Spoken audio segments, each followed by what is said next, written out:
Hello and welcome to the Marketing Fails podcast, where we talk about marketing failure and how it's improved your capabilities as a marketer, whether that's from something that's happened in the way distant past, all the way up to what happened yesterday. Today, we have Dan Archer from Cactus. He's going to talk us through a couple of failures that he's experienced during his career. And I've already seen one of them. It's particularly juicy. And he's told me there is another one that is even juicier.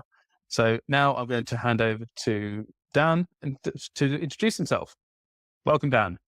Thanks, Phil. Thank you for having me. I'm from Cactus. I'm managing partner for growth marketing, which is a fancy way of saying I help agencies and B2B service businesses build an internal marketing capability. Either it's something they don't have and they need help building that engine out from scratch, or they have that capability and they want to optimize it, they want to grow it, they want to make it more efficient, in which case then I can help them do that. So coming at it from two areas, really.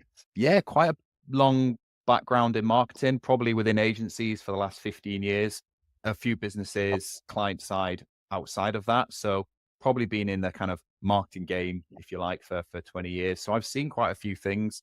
I've experienced a few things, and I've also done a few things myself, of which we'll come on to. And it's painful to talk about us as marketeers, right? We don't like to talk about our kind of failings. We naturally want to talk about all the positive stuff that happens. But the reality is stuff happens along the way, which you learn from and you pick up and you vow never to do that again, or you learn to approach things differently off the back of it. So I try and view any failings I've had as learning opportunities to not do that. And if you can still stay in a job off the back of it, then yeah, I think you can survive that hurdle.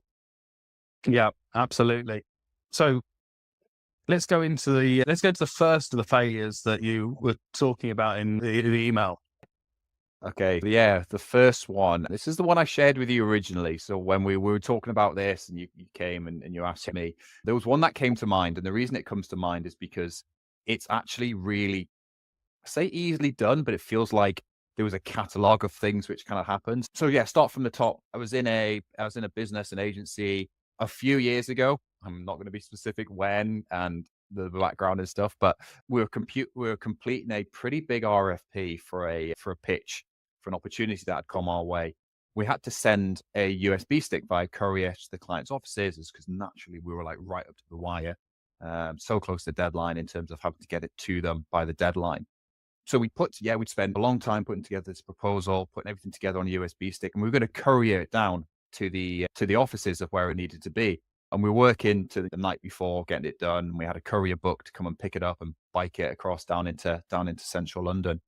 And we did it, completed it, got it all sent off, and that was all fine. About half an hour after it had been collected and gone off into the system, off it went on its way down the M40. I'd realized I'd copied the wrong files from my laptop to the USB. Now, how this happens, don't shoot me. It had been a pretty long day and we're doing, but I copied the wrong files to it. So I'd actually copied some confidential data of another client to the USB stick, which we then subsequently put in.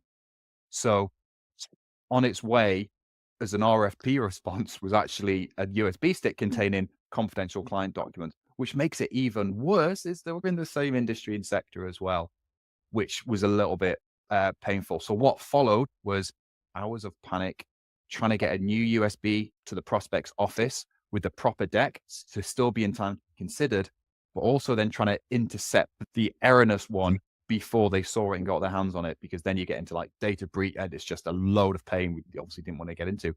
This was all at 9 p.m. on a Tuesday night over a distance of like 200 miles away. Fast forward over the next 12 hours, a lot of begging phone calls, a lot of panic and stress from me. Luckily, it had a happy ending in this occasion. Sometimes these things don't have a happy ending. This one did. I was able to call in, or rather beg a favor from a friend who went to the office where the delivery was going to. I knew what time it was going to arrive because we paid for a very specific time slot.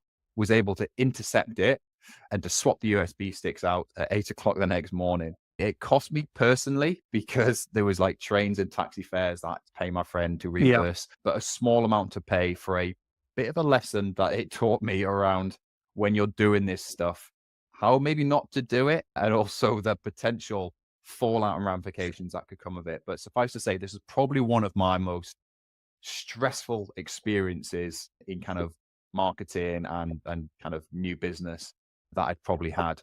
But obviously one that taught me a huge amount and some probably basic lessons around doing stuff. It all worked out okay, but it could have been an absolute disaster on that. Yeah, absolutely. It certainly sounds that way. But what systems did you put in place after that to stop that happening again? So I don't think in this particular case, it was a case of actually putting in systems. I think the biggest learning was to don't leave RFP responses until the night before, until the very last minute. Like, it happens in agency, it happens in the industry, and it's really hard to not do things right up to the wire. But when you do things up to the wire, you don't leave yourself any sort of contingency to be able to deal with any issues which might arise or any problems like this might have come up. Although I don't think anyone was really expecting this to have happened. But the second learning and the probably biggest system is to check, and triple check. I was in a hurry, copied it across, didn't check it properly, completed it, put it in, signed it, off it went, thought it was job done. But I think definitely checking is the thing to do here. And I hadn't done that. I was rushed. It was in the evening. So there was a big lesson there around actually just taking your time, not putting yourself under pressure and doing things properly. I think the other thing to learn from this and take away is the importance of maintaining your network. And this comes to like a bigger kind of marketing lesson around, we all want to have a big network around us. Your network is your net worth is the words which gets used to this kind of describe this stuff. But people you're friends with and you'll meet over your career who are all over the place, you never know who you'll need a friend and in what city to help you. It was something I learned from this. So maintaining your network, staying in contact with people, irrespective of where they are. Don't just think about people while they're in that city, so I'll be friends with them there, and people are in other cities, well, I don't do much there, so I don't really need to worry about them too much. Maintain your network, because you never know when you're going to have to put a call into someone and go, help me out here, I've messed up horribly, I need my help. Definitely had to pull in a few favors from various places when it's been last minute campaign stuff. I mean, we did a product launch actually at the very beginning of the agency where I had to pull in favors left, right, and center to be able to pull something off because we had some very tight time frames to hit. 3 weeks to do an entire product launch. Wow. Yeah, that's tight. Because I had a network of people that I could lean on. So, right, great. I've got photographers, I've got studios, I've got videographers, I've got graphic designers. Okay, spend half a morning phoning people up and borrowing and stealing favors away that just to pull it off. But this is it. It is that makes our lives so much easier having those people to lean on. And if you can just maintain those relationships with people, because we want to do that anyway from all sorts of reasons in terms of referrals or recommendations and insight and perspective and all the reasons why. But also, you never know who you're going to need to ask a favor from. And if you've got people in lots of different places all over the world, all over the country, then it just gives you more options to when you do have an issue, that 1 in a million chance where you can message someone and go, I need your help. Can you help me? In this case, the person in question was an absolute diamond. I owe her the world. She's probably forgotten about it, or maybe not. She might tell this story her own over dinner, but yeah, she helped me out massively and she knows who she is. Excellent. Some good learnings from that one. And it does just highlight that need for a good, strong network and also not leading things down to the last minute. Okay, Dan, you alluded at the beginning of the call that there was another situation that may or may not have been, from the sounds of it, could have been career ending. Yeah. This could have been. I'm still amazed to this day that I got away with this. And I think that's testament to the company I was with at the time, how both good they were culturally and recognized the stage I was in my career and kind of the age I was and my inexperience, that they supported me rather than hammering me. But also it helped emphasize to them the importance of having their own systems and fail safes in place. So what happened? I basically deleted the entire CRM database of a company I worked at. Oh, wow. Let that sink in for a moment. And, anyone who's in the industry uses a CRM, uses it properly, relies on it, they're going to know how serious this kind of is when you delete it. This was a company I was at around more than 15 years ago. So it was quite a while ago. And this company we're at, there were constantly complaints about there was duplicate records in it and outdated records and messy data, all the typical stuff which happens in a bad CRM database. So I decided, in my infinite wisdom of being a kind of late teens, early 20s, to take charge and do a mass cleanup, of which my boss at the time was like, yeah, great. If you can tidy it up, saves me a job, saves me a headache. Absolutely. So after doing a bit of reading and looking at how I could do it, I felt pretty confident enough to bulk delete inactive contacts. So people who hadn't engaged in a long time, and to really just remove a lot of the kind of noise that was in there. But yeah, I thought I'd do that. So I made sure to take a backup. It was a really ugly looking CSV file in the kind of early stage CRM systems. This is going back to the mid 2000s. Everything still looked a little bit clunky and nasty, didn't really have the polished front ends that they have now. And I was thinking, yeah, if this all goes wrong, I can just restore this CSV, no issue at all. So I created the filter to find and delete all contacts who hadn't interacted. I think I looked at over like 12 months. So it was about 3,000 contacts from memory. Quite a few appeared in the list. Without double checking, I hit delete all. Bang. I was at that moment in time, in my naivety, I was like, great, done a good job there. I've cleared out a load of stuff. That's how we should do it. I'm all safe. About an hour later, a salesperson sent an email around, and we were using, it wasn't like instant like Gmail or anything like that. This was, I think we were using Novell Groupwise as our email client at the time. This kind of suggests what time period this was in. Sent an email around that they were getting a no results found message when they were trying to look up contacts. And it pretty quickly, as others tried, realized that the CRM was now empty. So all pipeline data was gone. Customer contacts were all gone. And every marketing lead was gone. So effectively everything had been nuked and deleted. The filter criteria I'd used was wrong. So instead of deleting inactive contacts or ones who hadn't interacted in a certain amount of time, I'd managed to delete every single contact in the CRM. That is not insignificant to a business which relies largely on contacts, maintaining prospect journeys to help convert. It was a B2B business. It wasn't just there was quick conversions. It was all stuff done over time and relationships. And to make it worse, rather than send in the data to the recycling bin, it was permanently deleted. Most CRMs in 2020, 2025 don't permanently delete data. Rather, they send it to archive. Then you have to go in and clear the archive. So almost as a redundancy, it will do it in that way.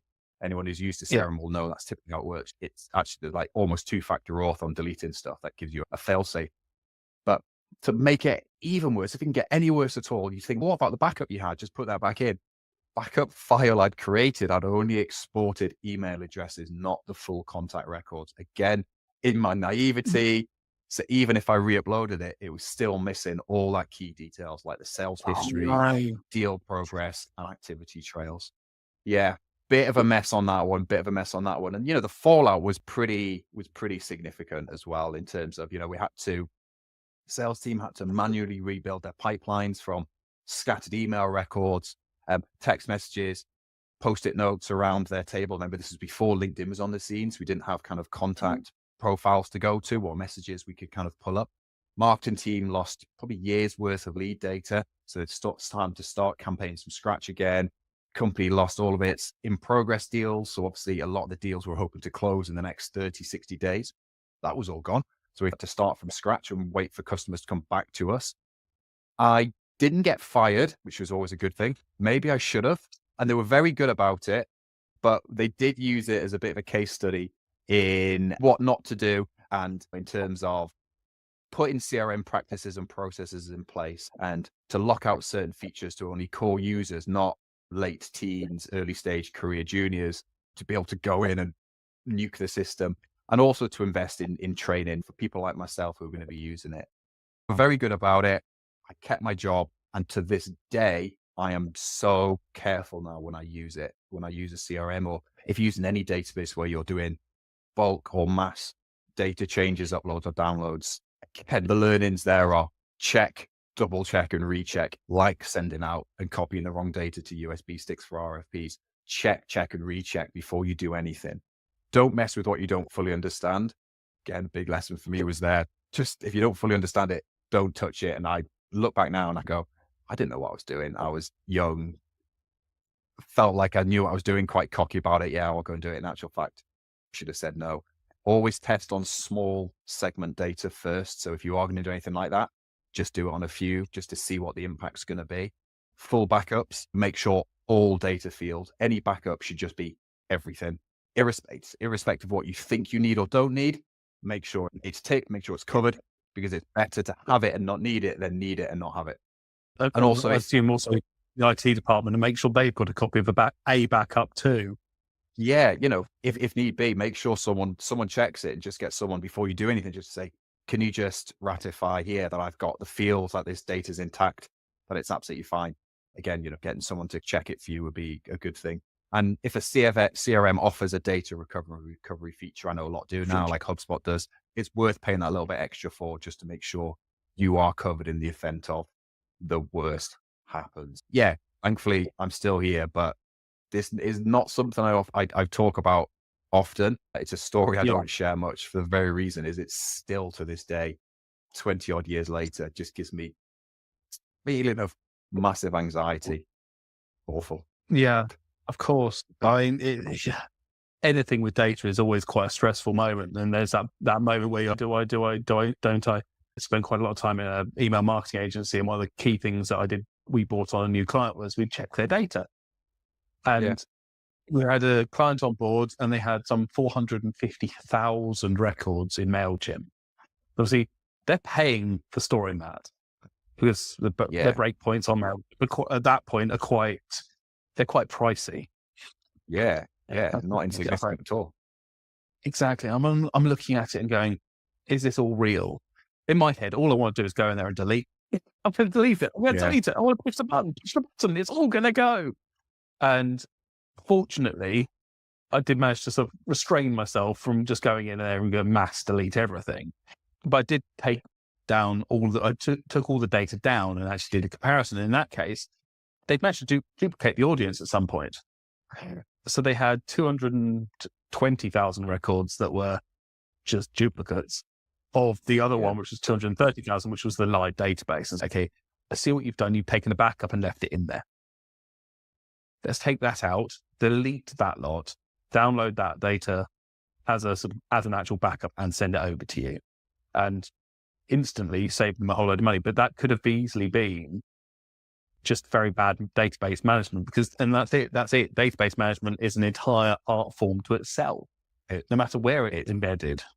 It's a specialist thing. You have to be a certain set of skills. I sound like Liam Neeson now, but you've got to have a certain set of skills honed over a certain career or time period. I think you've got to be a certain type of person in order to do that. Someone you've got to be quite risk averse. You have to make sure that your attention to detail is really strong, but also maybe doing stuff in batch, like trying to do large volumes all at once probably isn't. Doing it incrementally, segmenting data and doing it bit by bit. At least then if you make a mess of something or you make an error, you lose only a small percentage rather than most of it. But it's always a really nerve-wracking time when you're doing stuff like that. Yeah, it's just if somebody else can push that button. Yeah, I'll set it up. But if you could just press go, then it's on you. That's fine. Yeah, but I think experiences like these are what kind of shapes us as marketers, and it's these experiences which kind of shape you into what you do in the future and how you approach things. Yeah, I've made a couple of errors. I've made loads of errors in my career and loads of stuff which has gone wrong or has been right that you could talk about. And I wouldn't change any of it. Or maybe I'd change one or two of it, but you wouldn't change most of it because it shapes you into what you do today and how you approach things. And it's really important. It's all cliche, isn't it? Around what you experience informs how you turn out and what you are. And if you change that, you probably wouldn't be like you are today for good or bad reasons. So yeah, I think it's really important to go through that, make those failures, and to make sure us as leaders who are more experienced, that we help people who are in that position and not look to hammer people when they make an error. It's very, very rarely done maliciously. If it's done maliciously, that's something different entirely to deal with. But when it's done in error, just because someone didn't understand or wasn't too sure or felt like they knew it but didn't, yes, there's a failing there that they've done, but that's on us as well as more experienced individuals to be able to mentor that person, to make sure that we recognize where we could have helped them as well. Yeah, I think there's a couple of learnings for us there to think about. Yeah, so like that mentoring and training and making sure that people have actually understood what the outcomes are of doing certain activities is really important. And we obviously we'll try to get right, but sometimes things do slip through the cracks still because we're human. Exactly. And that's it. Yeah, and that's it. And unless we're just going to be replaced with with robots, which won't necessarily make fundamental mistakes like that, like the human element. You've still got to have the human element within it. And it's up to us to support people who are coming through in their careers and to help people understand if they do make an error, how that was made. Hopefully it's not too catastrophic, but rather than hammering people, it's about helping them to learn from it, because it's going to make them a better person for it. And also if it does, it also can, some errors like these can highlight flaws in process, which can highlight risk. These are areas which we can then look at and go, we're going to put something in place for that, or we're not going to let that happen again. We didn't realize that thing could happen, but you've proven it probably could. So we'll make sure it's closed off. Yeah. Failures turn into positives, I think, hopefully, and hopefully nothing's too catastrophic. Yeah. Nobody's managed to launch a missile yet. We're okay. Yeah. I mean, that probably would be pretty bad. Yeah. Pain. Probably sticking to the world right now. It could happen. Who knows? That would be too unsurprising. It'd probably be the lower level surprises that we could face. Like before we wrap up, one piece of advice that you would give to both junior marketers who are starting off in their careers, but also that same advice that could apply to business owners so that they have a better understanding of what they should be expecting and how to support those junior marketers. Yeah, good question. I think generally, up or down, irrespective of seniority or hierarchy or whatever, always being communicative. So always talking up and down. If you're junior and you're early on in your career, not being afraid to ask for help or ask for advice from those around you a little bit more seasoned. And similarly, those of us who are a little bit more experienced, recognizing when others might need help, whether or not they ask for it, and making sure you're as approachable as possible, making sure you impart knowledge, and also show a little bit of vulnerability as well. Show that you've made errors in your career, and that's okay, because it's a learning curve. And hopefully then you minimize the likelihood of some errors being made. They'll still be made, but it minimizes the chance of them happening, or at least the severity of them happening. So that kind of communication between teams. Now, obviously with a lot of teams working remotely or hybrid, you don't get a chance for as much natural kind of information osmosis as we would have done maybe 5 years ago, which makes it even more important for businesses to recognize when junior members of team need support, to make sure they've got in place structures and processes where they can ask for help. They're having regular check-ins. You've got the platforms and systems in place to allow for that kind of quick check-in. Can I just ask you a favor? Could we just jump on a quick video call to do whatever? Make sure technology and geography isn't creating those partitions between junior members and the older, more senior. Make sure there is the communication dialogue between them. I think that's one of the biggest things I can take away. And I see it every day in agencies. I see it every day in service businesses, where you do start to get this natural kind of split between, as one's focusing on one area and others focus on another one.